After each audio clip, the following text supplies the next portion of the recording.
Hi, my name is Madison Green. I am taking course MSN 572 with Dr. Janice Linton. Today is April 21st, 2024 at 5:45 p.m.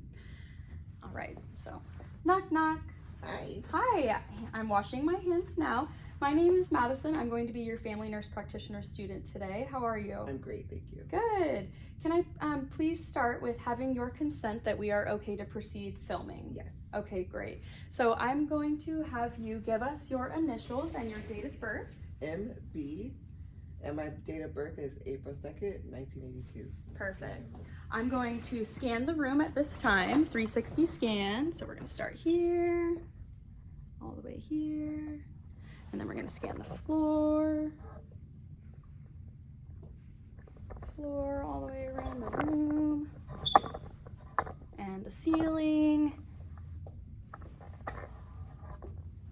That's all the ceiling. Okay, I'm setting the camera up for filming again. Okay, perfect. Gonna come around on this side of the bed. Okay, so today we're going to be doing a focus abdominal assessment.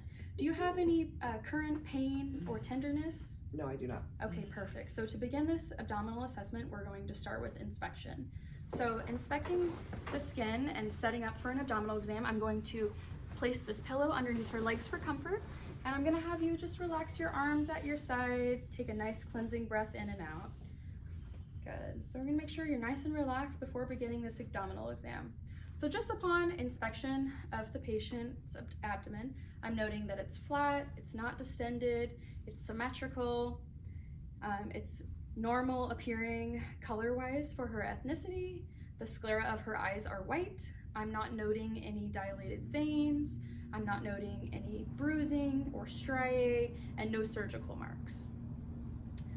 Next, I am going to begin with auscultation. I'm going to begin auscultation in the right lower quadrant. For educational purposes, I'm going to listen for a second.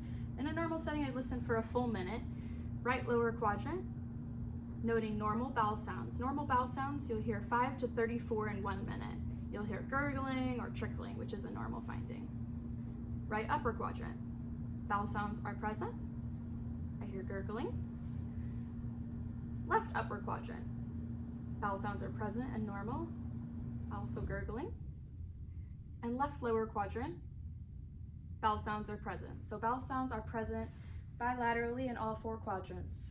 Next, I'm going to auscultate the arteries. I'm going to begin with the aorta, so 2 centimeters below the xiphoid process, slightly to the left. I'm going to place the bell and diaphragm of my stethoscope. No bruit is noted. Next, I'm going to listen to the renal artery on the right side, bell and diaphragm, and the left side, renal artery, bell and diaphragm. No bruit noted bilaterally to the renal arteries. And the iliac artery on the right side, bell and diaphragm. No bruit noted. Left iliac artery, bell and diaphragm. No bruit noted.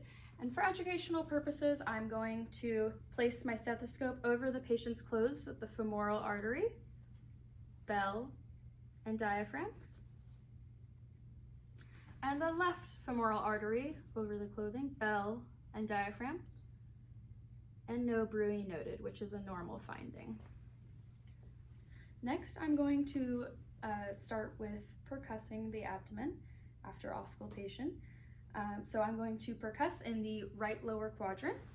So to percuss, you're going to place your non-dominant hand on the patient and strike the dip with your opposite hand's middle finger at the top dip as well, like that. So right lower quadrant, I feel tympany, working my way upwards to the right upper quadrant, also tympany. To the left upper quadrant, working my way down to the left lower quadrant. Also tympany noted in all 4 quadrants, which is a normal finding. And over the bladder, tympany is also noted over the bladder. That is because she voided before we began this procedure. If she had not and she had a full bladder, I would note sounds of dullness with percussion. Next, I'm going to be percussing for the margins of the liver. I'm going to do so by beginning in the right lower quadrant, working my way upwards at the midclavicular line to the intercostal space. So I'm going to take my left hand again, right lower quadrant, working my way upwards to the right upper quadrant. Noting dullness here at the bottom edge of the liver. So I'll take a skin-friendly pen and make a marking here, like that. And then I'll continue moving upwards, percussing at the midclavicular line to the intercostal space. All right, and there is the top edge of the liver. So I'll take that pen again and make a mark here. And then I'll take a measuring and measure the distance between, which is about 7 centimeters, and that is a normal finding. The margins of the liver are between 6 and 12 centimeters. Next, I'm going to be percussing for the spleen. So I'm going to take my left hand and find that 12th rib at the mid-axillary line and work my way upward to the 10th rib. And then I'll take my hand again, percussing over my middle finger. Also feeling tympany, which is a normal finding. If I were to note dullness while percussing the spleen, that could indicate splenomegaly, which is not a normal finding. In this case, we have a normal finding with tympany noted over the spleen. So after that, I am going to begin with light palpation. So light palpation, I'm going to lightly press with one hand 2 to 3 centimeters in the quadrants of the abdomen. So taking my right hand in the right lower quadrant, I'm going to lightly palpate. No tenderness, guarding, or superficial masses noted. Gliding upwards to the right upper quadrant. No guarding, tenderness, or palpable masses. Sliding over to the left upper quadrant. No tenderness, guarding, or palpable masses. To the left lower quadrant. No tenderness, guarding, or palpable masses. And then over the bladder, also light palpation. No tenderness, guarding, or palpable masses. So after lightly palpating, I'm going to inform my patient, Miss MB, I'm going to be palpating a little bit more firm. If you have any discomfort, feel free to let me know, okay? So with deep palpation, I'm going to take 2 hands, one over the other, pressing 5 to 8 centimeters deep in the quadrants. So deep palpation, right lower quadrant. Working my way upward, right lower quadrant, no tenderness, guarding, or palpable masses. Right upper quadrant, no tenderness, guarding, or palpable masses. Working my way to the left upper quadrant, no tenderness, guarding, or palpable masses. And then to the left lower quadrant, no tenderness, guarding, or palpable masses. And then again over the bladder, deeper, no tenderness, guarding, or palpable masses. Next, I'm going to palpate the liver. To do so, I'm going to take one hand here at the midclavicular intercostal space. And then I'm going to have you take a big deep breath in for me, and I'd like you to hold for 10 seconds. Good, so I'm palpating the liver. No palpable masses are noted, great. And then I'm going to palpate for the spleen as well. So I'm going to take my left hand at the 12th rib, work my way to the 10th intercostal space, and then I'm going to take my hand over it lightly. And then a little deeper, I'd like you to take a nice big deep breath in for me, and then palpate a little deeper. Good, and I'm not able to palpate the spleen, which is a normal finding. If I were to palpate the spleen, that would indicate splenomegaly, like mentioned earlier. So next, I am going to be doing a couple exams on you. So first, we are going to start with the fluid wave shift test.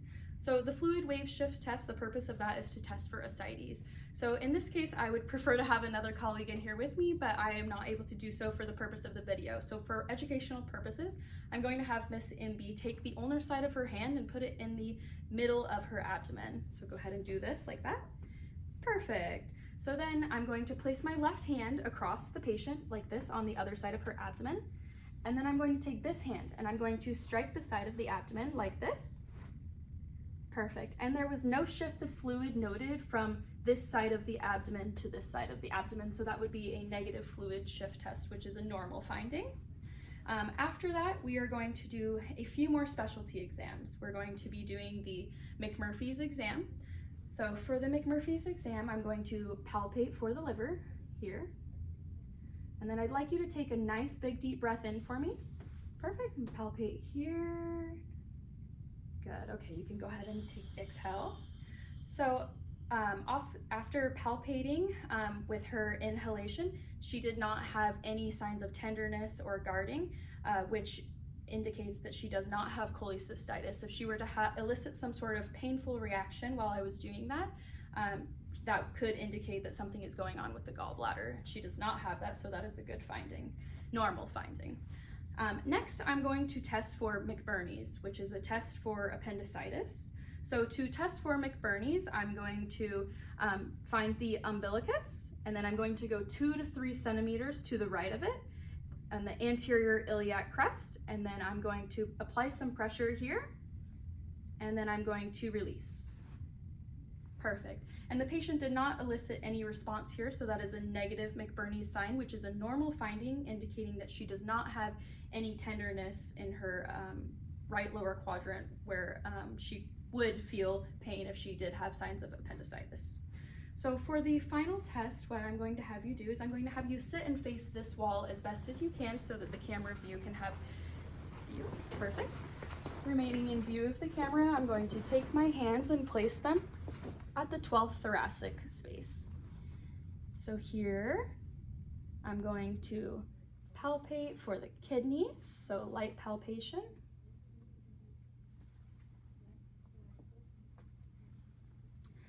Any pain, no pain, tenderness, or palpable masses are noted. And then feeling a little deeper. Perfect. And then for the final portion of the CVA test, I'm going to take my hands back to that 12th thoracic space.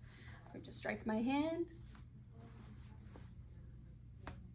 And there is no tenderness noted with this exam, so she has no CVA tenderness at all. Thank you so much for your time today. I appreciate it.